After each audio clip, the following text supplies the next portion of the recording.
திருமங்கலம் அருகே கப்பலூர் சிட்கோ தொழிற்பேட்டையில் உள்ள கொரியர் நிறுவன கிடங்கில் தீ விபத்து ஏற்பட்டிருக்கிறது. தீ அந்த கட்டிடம் முழுவதும் பரவி பற்றி எரிந்து வருகிறது. தீயணைப்பு வீரர்கள் தீ அணைக்கும் பணியில் ஈடுபட்டிருப்பதாக கூறுகிறார் செய்தியாளர் கணேஷ். கணேஷ், கூடுதல் விவரங்கள். திருமங்கலம் அருகே கப்பலூர் சிட்கோ தொழிற்பேட்டை அமைந்துள்ளது. இந்த தொழிற்பேட்டை 400க்கும் மேற்பட்ட தொழிற்சாலைகள் உள்ள நிலையில் இத்தொழிற்சாலையில் உள்ள ஒரு சேமிப்பு கிடங்கு, அதாவது சேப் எக்ஸ்பிரஸ் கொரியர் என்ற நிறுவனம் கடந்த சில ஆண்டுகளாக இயங்கி வருகிறது.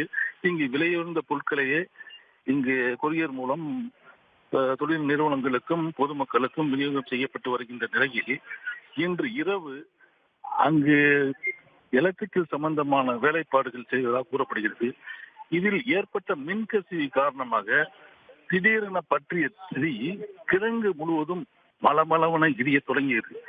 தற்போது 2 மணி நேரத்திற்கு மேலாக எரியப்பட்டு வருவதாக கூறப்படுகிறது.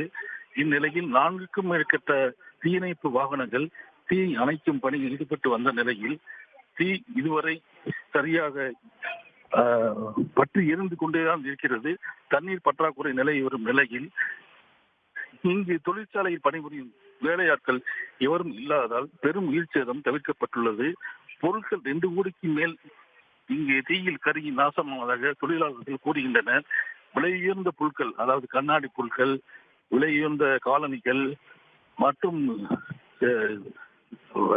பல்வேறு விலையுயர்ந்த பொருட்கள்லாம் இந்த தீயில எரிந்து நாசமாகதாக கூறப்படுகிறது.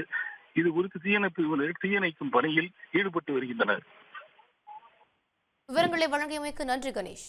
உடனுக்குடன் செய்திகளை தெரிந்து கொள்ள சன் நியூஸ் பெல் ஐகானை கிளிக் பண்ணுங்க.